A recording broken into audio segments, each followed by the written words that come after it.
How many scale shapes do you need to know in order to memorize the neck of your bass? And when I say need to know, I mean, what are the most essential ones? How's it going, guys? Hugh Richardson from onlinebassguitar.com here. I want to tell you a quick story about how I started to ask myself these exact questions and how in doing that I discovered one of the most useful fretboard memorization techniques I've ever known. So this story starts about 12 years ago when I was a student at music school.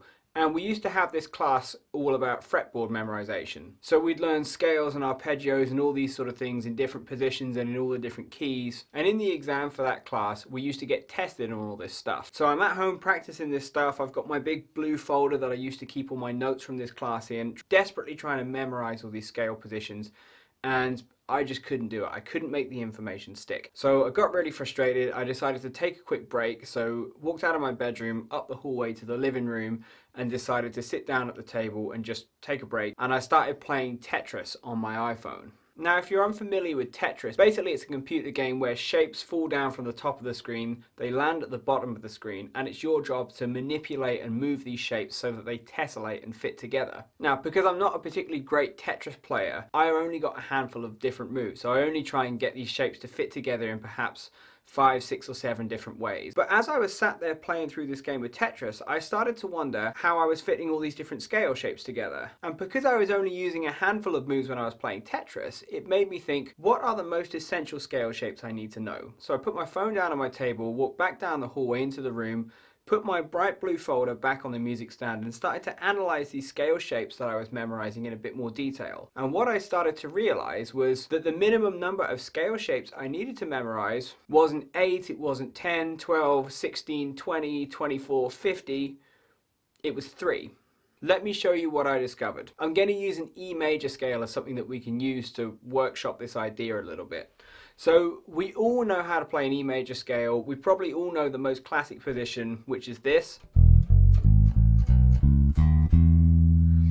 Now, this is just one of the 3 scale shapes. So I'm going to call this scale shape playing on top of the root. Another scale shape which is really useful is this one, which I'm going to call playing behind the root.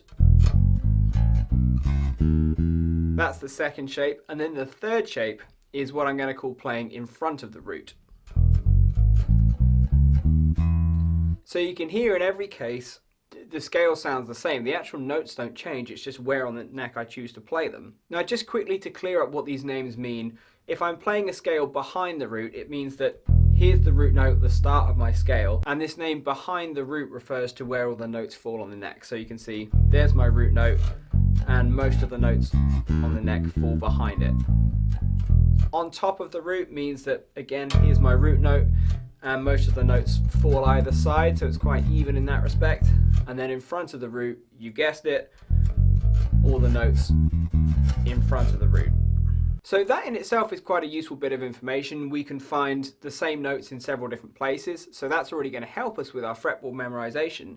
But the real breakthrough came for me when I started to play these scales beyond 1 octave. So that is to say, I'll play up to here, and then I'll keep going. Often as far as I can in that position until I reach the top and I have to come back down. So if I played the on top of the root scale position up 1 octave, got to my next octave, I would notice that I'm actually using my little finger to play this E, which is another root note of my scale. And it made me think, well, hang on, when I went back to my behind the root scale shape, I also started on my little finger. So I wonder if I can combine these 2 shapes. And as it turns out, I can. Check it out. I'll play up the first octave on top of the root, hit the second note, and then play behind the root like that. And again, this works if I want to start in a different scale shape. So perhaps I'll start in front of the root this time. And this time, when I land on that E, that root note that's an octave higher, my middle finger is playing it. So what scale position falls quite well under that? Well, my on top of the root scale position, as you can see, starts with my middle finger. So if I play in front of the root, up 1 octave, get there, and then I can just keep going, this time on top of the root.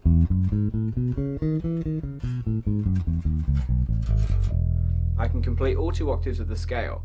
And then just to complete the set, if I play up from behind the root, Here I'll get to middle finger on that root note, and then I'll just play up that on top of the root shape as far as I can go, all the way back down. So where this starts to unlock the neck is basically, if I think about being in any key, so in this case E, I just need to think, okay, where are all the E's on my neck? And then I can apply this same principle. So if I go from 12th fret on the E string, I'll go up on top of the root and then up behind the root as far as I can go, and then all the way back down. Now you can take the same principle and move it further on if you want. You don't always have to start from E. What can be a great challenge is to say, well, if I'm in the key of E, why don't I start from a different note? So why don't I start from B, for example? If I have the low open B that I've got here, I can think, okay, well, I can't really play behind the root because B is my lowest note. I can't really play on top of it. Why don't I play in front of the root? And I'll progress up that in front of the root scale shape as far as I can. So this time starting from B rather than E. So I'm still in the key of E, I'm still playing all those notes, I'm just starting from B. So B, C sharp, D sharp, open E, I'm going to go in front of the root from E this time, F sharp, G sharp, A, B, C sharp, D sharp, I hit an E, and then I can think, okay, because I've landed on the root note, I can reset to a new scale shape, and like this time, middle finger, so why not go on top of the root as far as I can, and I get all the way back down there. So one of the tricks to this little scale hack is basically spotting whenever you hit the tonic of the key that you're in, and then applying the relevant scale shape from there. And if you want a bigger challenge still, try progressing up one scale shape as far as you can, perhaps moving position to go all the way up, and then changing to a new position and coming down, so up one and down the other, and trying to sort of zigzag across the bass neck this way. Now, a lot of you will be watching this thinking, I need a lot more than 3 scale shapes to memorize the neck, because at the moment, he's only using a major scale. Now, I see your point completely, and this is something that I want to address. This idea of 3 shapes to know the neck being a bare minimum is much more of an approach that I have come to apply to different scales than it is a hard and fast rule or principle. In some senses it does make complete sense, because if you try and take this 3 shape principle, apply it to every major scale and move it to all 12 keys, you will cover every single fret that's on the bass, there's no question of that. But the issue comes in us having to know more scales than just the major scale. What about the minor scale? What about blues scale, the pentatonic scale, melodic minor, harmonic minor? Well, this is where this 3 shape principle can be applied to all of these. Can be played either on top of the root, behind the root, or in front of the root in some way. So if I take an A harmonic minor scale, for example, which sounds like this. This shape that I've just played is arguably the most common. Again, most of the notes fall in front of the root, so you could think about that being your in front of the root shape. If I was to go for a behind the root shape, that's there. On top of the root with something like a harmonic minor scale is actually quite awkward. This is where you're trying to spread the notes either side. So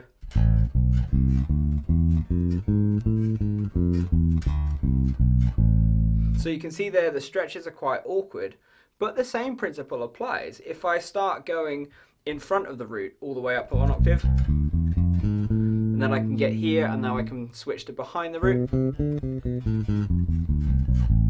Or if I start from here and I want to go on top of the root, again, I can switch to behind the root. Or if I start from behind the root, I can switch to a very limited amount, because I don't have the extra strings, of playing in front of the root up here